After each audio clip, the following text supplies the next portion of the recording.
The doctor's pay in the UK isn't that good. So what's so good about working in the UK? Number one is a fair wage. So it's not like you're not going to be a millionaire by working as a doctor in the UK. And actually a lot of British medical graduates, or a lot of British people generally, there's always this complaints about, oh, the salary is so bad. They're always campaigning for more. And that's obviously because, like, historically the salary has not been increased as much compared to the rate of inflation, so the cost of living is a bit high. But for me, I feel like it's fair. I think that's because, obviously, I think it's because the manjemba. So I know things could be so much worse, so I'm very grateful for the amount of money that is paid for the hours that are worked. So that's the first thing that I like about working as a doctor in the UK, is what I consider to be a fair wage. The NHS. The NHS is a major reason why I love working as a doctor in the UK. So I do work for the NHS, but I am also a patient. So I've used the healthcare system a few times, and I really appreciate that it's free at the point of care. So it's not free because obviously you pay a lot of taxes, they do deduct a lot, and it's not actually free, so that's how it's funded. But by the time you go to hospital, you're not going to pay. So I've had 2 children on the NHS, and the care was excellent. I cannot fault it. And I like that I don't have to worry a lot about, like, if something happens to me, having to, like, raise a lot of money, or if something happens to my children or my family, like, your healthcare is covered. And this is something that I really appreciate about working and living generally in the UK. Maternity leave. So something that I have really enjoyed is being able to take a long maternity leave. So in the UK, the maternity leave, all over, it doesn't matter where you work, but the maternity leave is up to 52 weeks. So you're allowed to take up to 52 weeks. However, the pay is usually up to about 9 months. Then the last 3 months are unpaid. And also it's not the same pay like the entire 9 months, but it gradually keeps reducing. For the NHS, it's roughly going to be equal to your salary for right about up to 6 months. So after 6 months, then it reduces greatly. So that's why most people take maybe 6 months. I really found that this was really sufficient. So with my first child, I wasn't working it, so I didn't get that leave. But with my second, I took off 8 months. So I used up my annual leave and also some of my maternity leave, and I found that it was really helpful because at least that way you're able to exclusively breastfeed your child. By the time you go back to work, they've started solids, and I felt really supported. Something else as well is that when you return to work, if you're breastfeeding, then you can have a risk assessment and you can be exempt from some of the rota. So for instance, I don't have to work night shifts, I don't have to work long days. And also once you're pregnant as well, you're also exempt from the rota as well. You don't have to do on calls, which I found really supportive, because in some places, if you're pregnant or if you have children, no one cares. Those are your problems. But here I felt really supported.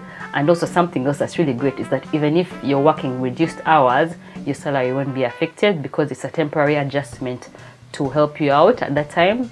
So that's really great, I found.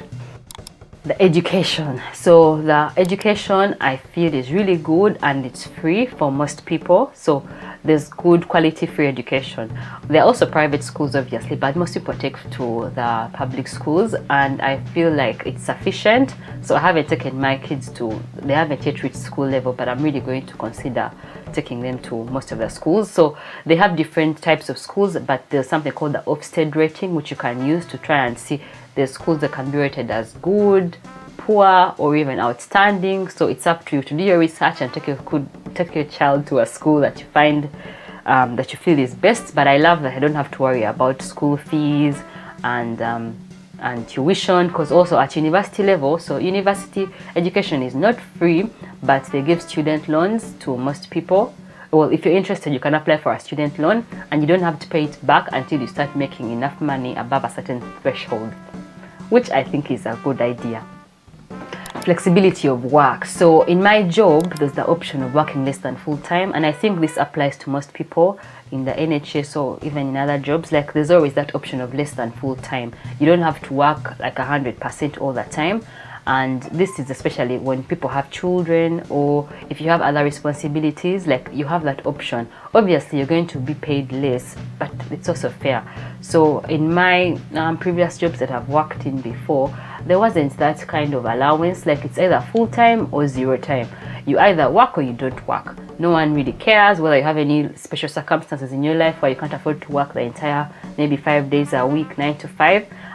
But here, like, there's that supportiveness, like they're really supportive of people's individual circumstances, and that's another thing I really like about working in the UK. So for instance, at the moment I'm working only 3 days a week, non-training jobs. So the good thing about working in the UK is that you don't have to go straight into a residency program, like for example the US or I think Canada.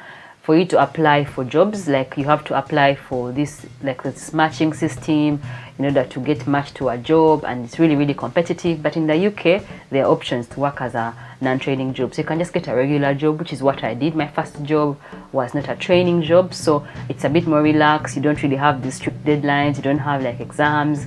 So I love that we have that option in the UK. If you're considering working here, then I would highly recommend getting a non-training job first to get used to the system, and then after that you can go into training. The training jobs are really supported. So currently I'm in a training job and I really feel so supported. First of all, you have study leaves. You obviously have annual leaves as well. As part of my training job, I also get to do a master's. So it's a master's in psychiatry, and this is optional if you want it. If you don't want it, you don't have to do it. Like, there's funding that has been put aside. So like I'm doing a master's that's being paid for. And my first master's, I remember it was such a struggle looking for money, applying for scholarships. But here I just got an email saying, oh, by the way, we have this opportunity. If anyone is interested, there's funding that's been allocated for your masters. There's this feeling as a trainee that you're being really well supported. They want you to do well, they want you to pass your exams, which I really love. So that's another reason that I love working in the UK. If you like this video and if you think I should continue making videos, then please click like. That lets me know if people have found this interesting, or if there was any point in doing this, or if I should just quit and go back to my day job. So thanks for watching, guys. Click here to watch this video next.